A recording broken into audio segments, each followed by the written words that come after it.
Hey, y'all, welcome back. Let's talk about discovering potential. And excuse me, I know you've probably heard the story before, but indulge me for a second. You know the story of a man named Jed. The poor mountaineer barely kept his family fed. And of course, one day he's shooting at some food. You got the story. But let me tell you something. Most people think Jed Clement became wealthy that day he was out there shooting at some food. And he hit oil. It's not true. Jet was wealthy all along. He just didn't know it.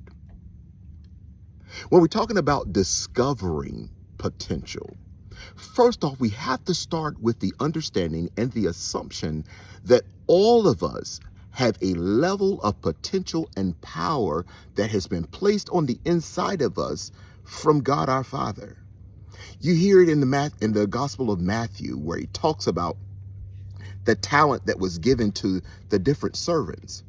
And I think that as we are developing ourselves and developing other people, I think every educator, every youth minister, every pastor, every leader, every mentor, all of us ought to have some level of discernment or prophetic where you can look into somebody and help them realize that there is more in them than perhaps they even knew of.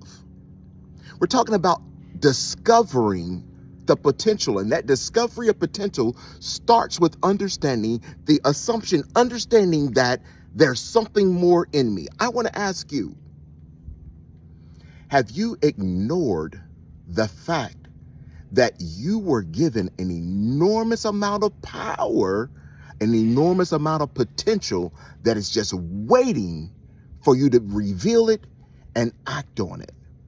If you're going to live out your full purpose in life, you must first discover that potential you have inside.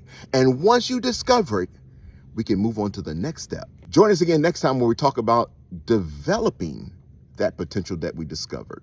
I'll see you next time.